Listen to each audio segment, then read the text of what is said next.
So I added 4 more solar panels, and I brought this one panel facing forward instead of angling to face the morning sun, which doesn't put out a whole lot of power because the sun is far away when it comes up in the morning. So every day you got to bring the voltage up. If you have lead acid batteries, you got to bring that voltage up to like 14.3 or 14.1. You know, you got to have that voltage up to keep your batteries healthy.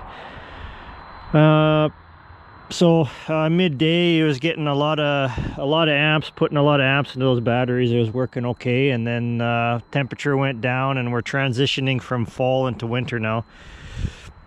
So this is probably the only period in the year where we don't get sun and don't get wind. Have a little bit of wind today, not a whole lot. I don't know if it's even charging like that, but last night got down to -2 Celsius. Not too cold, but enough that it had an effect on the batteries, and enough that yesterday it was cloudy and it didn't have any wind. So no wind, no sun, and as you can hear, the batteries went dead.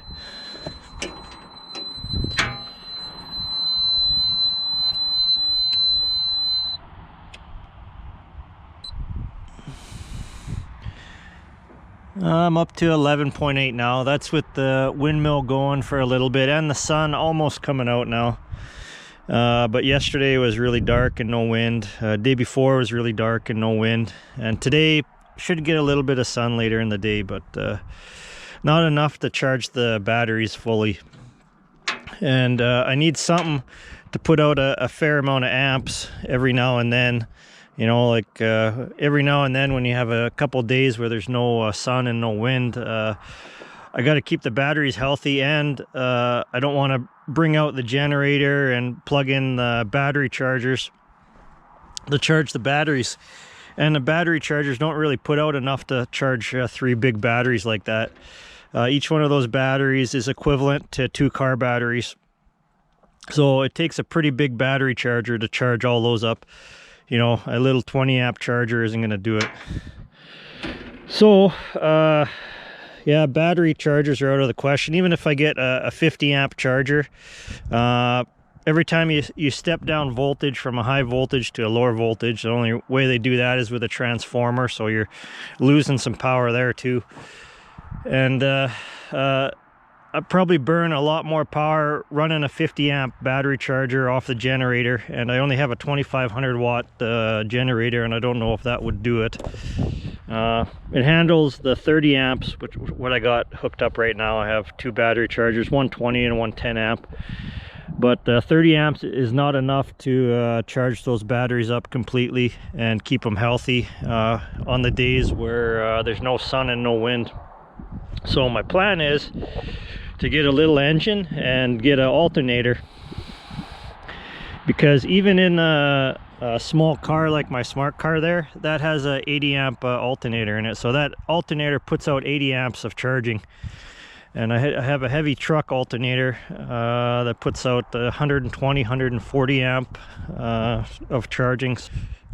So I'm gonna get a little engine and alternator. I have a bunch of little engines I've been saving, and then gonna rig that up with a pulley to the alternator and then mount that on the array there. And on the days where there's no sun and no wind, or when I'm cutting a lot of wood with the chop saw and wearing the batteries down, then I can use that to top the batteries back up. And that will be a lot more fuel efficient on the gas than running the generator. I'm not sure which engine I'm going to use here. I got a 3 3/4 horse. That was an old pressure washer. Oh, it's got a medium-sized shaft on there. Oh no, a tiny shaft with the key in it. I think I have some keyed pulleys I can throw on there. And then I got a 6 horsepower Honda. Both these engines run good. It's got a pretty small shaft on it as well. I got a bunch of pulleys, but they're all for large shafts, like this one here. Or I got this Wisconsin. The that's already set up, ready to go for running an alternator. I can mount one alternator there, and then I can run another one off the belt on the back. What is this, 10 horse? Don't know. Probably a 10 or a 12 horse. But this one's got electric start on it, I think. Is the starter this thing here? Is that a starter and alternator?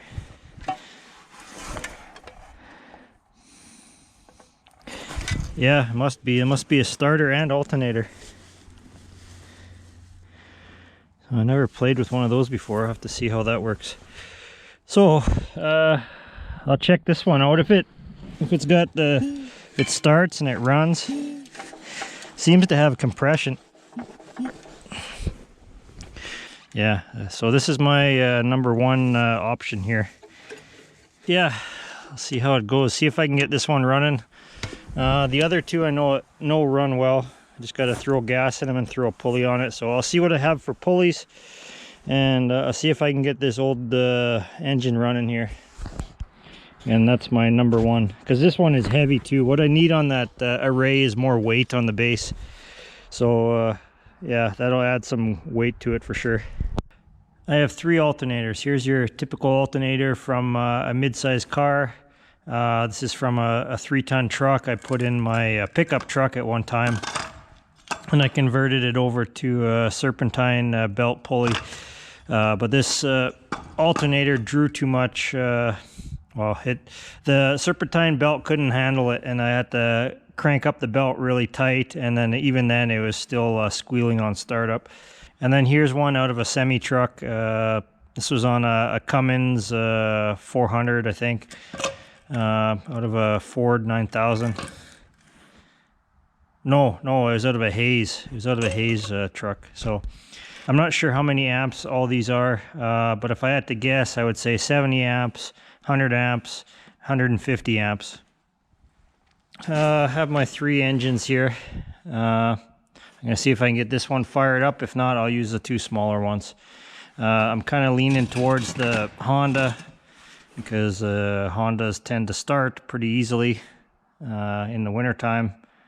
Briggs & Stratton's okay. The Briggs & Stratton probably start better than the Wisconsin, but who knows. This engine was off of a grain auger. See that it has the notch on the pulley here. So this is how you originally started it. You put your rope in there with the knot on the end, and then you wrap it around there, and then you give it a pull, and then you start the engine that way. So yeah, I'm not sure where it must have been a kit or something you could get back then in the back of the Farmer's Egg magazine. You could order a starter generator for your auger. So that'd be pretty cool for a go-kart. I don't know, maybe later on. Or if this engine, it should run, but we'll see how much work I want to put into it to get it running. Spark plug's nice and black, like it was running well. Maybe a little bit too rich, but they tend to run like that. And I checked the oil here. It's just like that.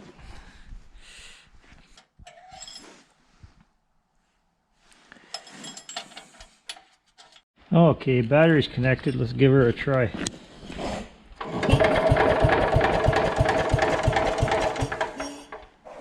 That's pretty cool.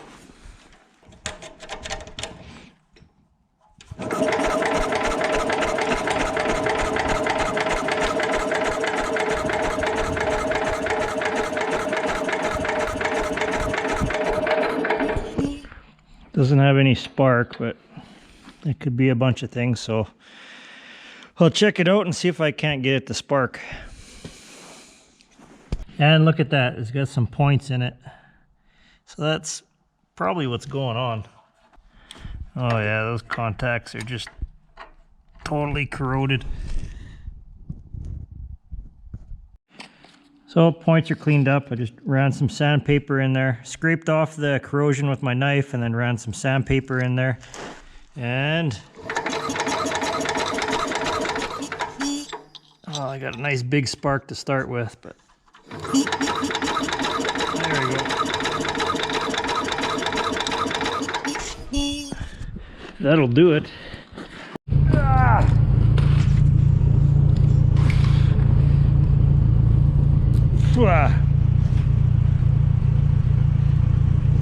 Something's going on here. Well, it runs really well, but I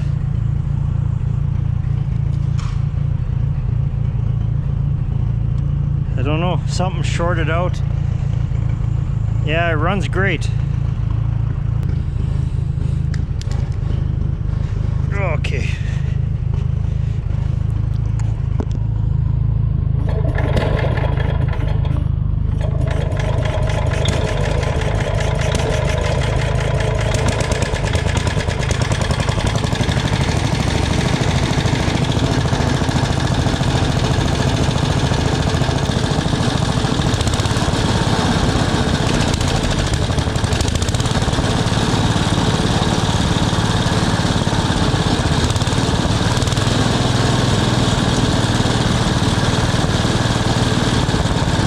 I got my smart car welding rig out, and I'm gonna weld that engine on there. I made a mount for it just out of an old piece of scrap steel. I'll clean it up later. Right now I just gotta get it on there and get the batteries charging. I kind of cobbled something together last night and works pretty good. I tested out the alternator, it charges. This one's off of a heavy truck, and it just has the power lead coming off of it, and it has an internal regulator. So yeah, we'll see how it goes. This is off of a very big truck, so you know, it has to run truck lights and trailer lights, so it needs to put out quite a bit. So we'll see if it smokes off this little belt or not. I cut a slot on the bottom there for the cable to go through. I found the center point of the engine and the alternator, so it's teetering on there. It's not more heavy one way than it is the other way, so when the engine's vibrating it doesn't break a weld and fall off. What I could do, I didn't think of, is I could put the negative welding lead on the negative end of the battery, and then put the positive on the positive end of the battery, and then just quick charge it that way. Batteries knock it down to whatever voltage they're at anyway, so they'll just take it. They might start boiling, but until they start boiling it'd be okay. So just as an experiment, I got my stinger lead on the positive and my ground on the negative. So maybe I'll turn the amps down.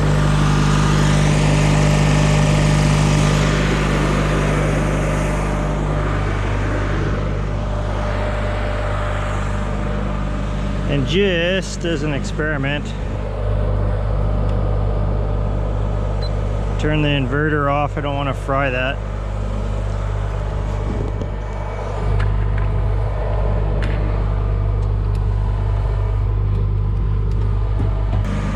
Okay, so I got 12.3 volts. I'm going to throw the welding electrode on there. 12.9, 13, 13.1, 13.2, 13.3, 13.4.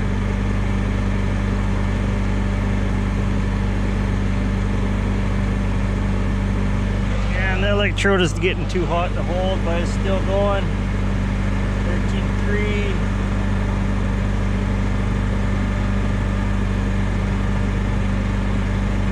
Staying steady at 13.3. Electrode's getting mighty hot, starting to smoke there. 13.3. And hold it till it goes 13.4, till some really starts smoking. Ow, ow, ow, ow, hot, hot, hot. 13.3.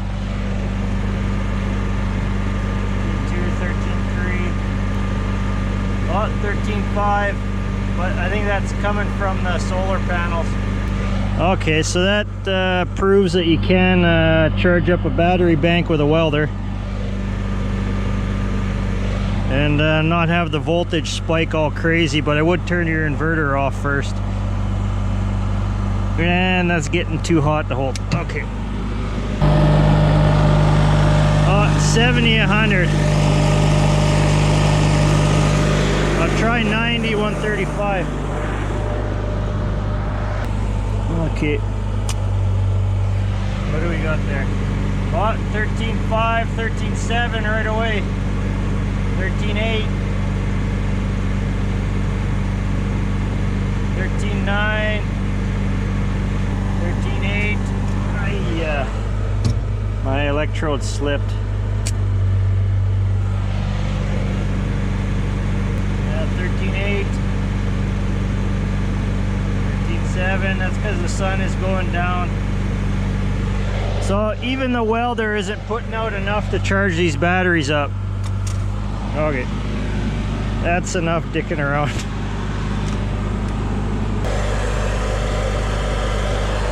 Yeah, I'll just eyeball it. Pretty square.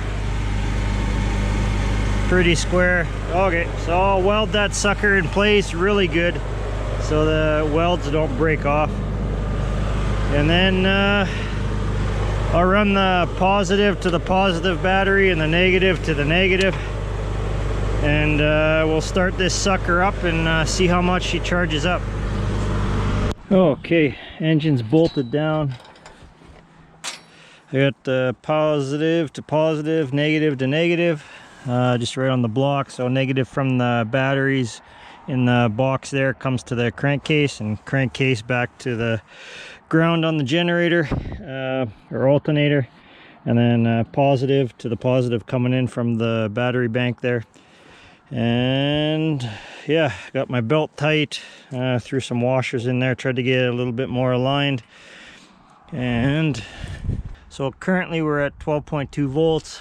It's overcast, no sun, and we're going to start the engine up here. Give it a little bit of choke.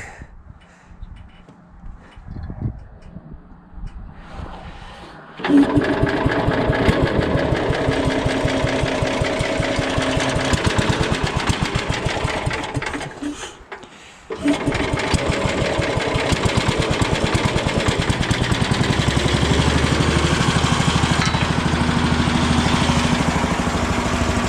at 12.2 volts. And everything's vibrating off.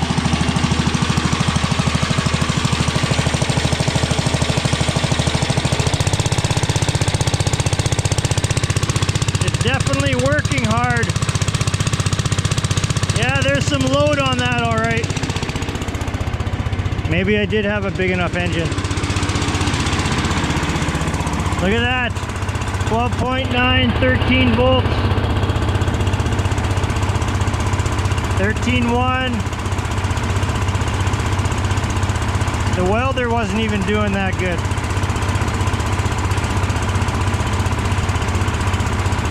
Yeah, pretty cool. I was thinking I'd get this other alternator working, get the regulator working properly or replace it. So then I got two alternators. But I think that one alternator is taxing that engine enough. Oh, 13.2. Yeah, that one big alternator is working that engine pretty good. See if I can get a little bit more RPM out of it.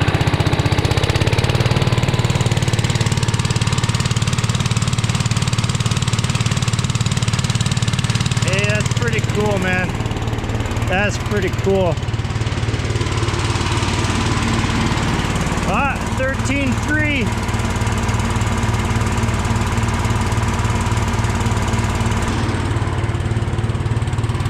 Well, I was thinking a bigger pulley, but that's pretty well matched really well. If I had a bigger pulley, if I had a bigger pulley on there, it wouldn't be turning so well.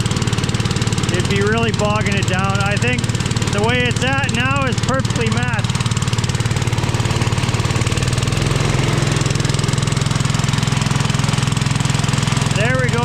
cooking. Now we're cooking.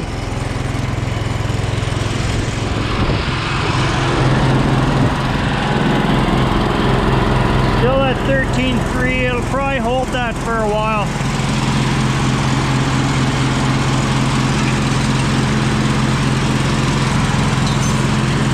All my tools are shaking off. Yeah, a little bit of vibrations. Not too bad though.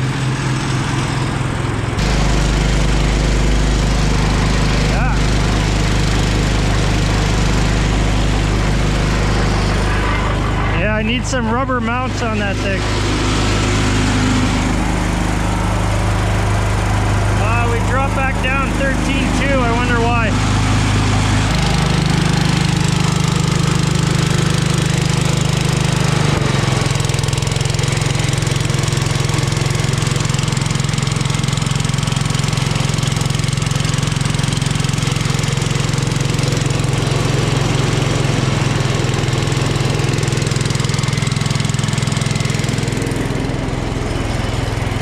The good thing it being an alternator from a big truck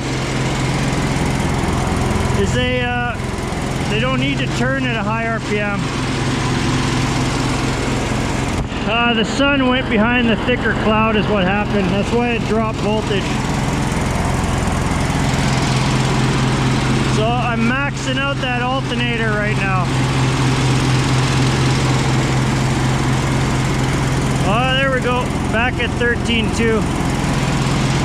Sun didn't come out, so we're slowly charging it. So that alternator will bring 2 batteries. Go a little bit farther away. So that big alternator will bring 2 batteries like that right to 14.1 volts. But there's an equivalent of 6 batteries in there, so it's taking a little bit longer. And that's a pretty big alternator.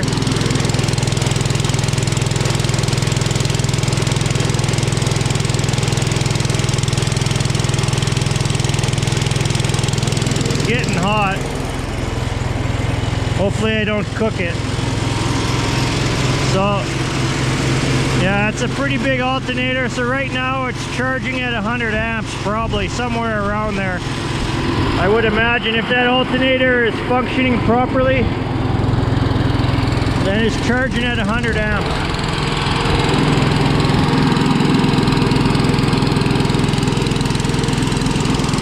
So I'll let it run for a little bit. I didn't change the oil in that engine, so I'll probably go get some Lucas oil stabilizer and dump some of that in there, just to make sure the thing isn't wearing itself out. I don't know how old that oil is, probably 30 years.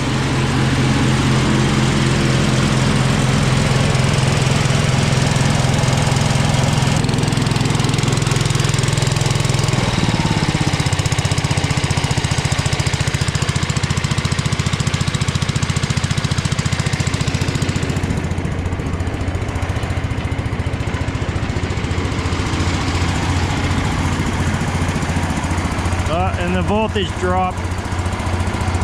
Yeah, so whatever voltage I'm putting into the batteries, they're taking it and dropping the voltage. Like if I shut it off right now, it'll probably drop down to like 12.3 or something.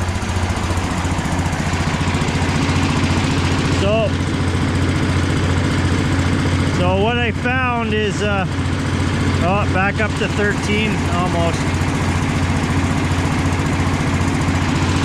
You know, I could just let it idle like that all day. That'd be great. Yeah, it's barely turning. Okay, as you can see, it dropped back down to 12 volts there. So I'll go give her a start and we'll see what we get up to right away.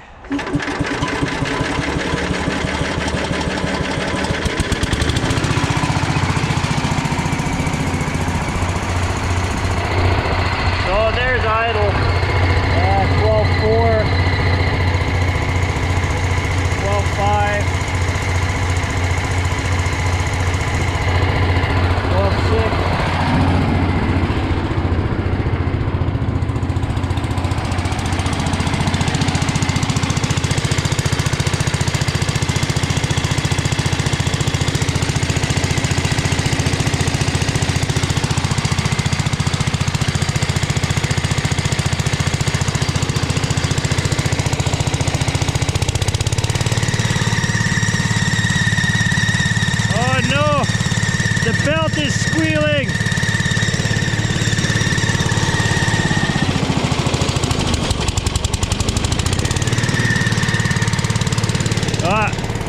There we go, got rid of the squeal. So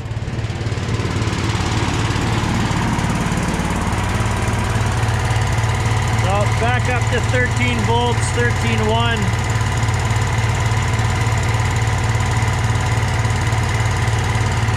Yeah, it's charging. It's charging. Working good, working better than I thought it was gonna work. Yeah, pretty awesome.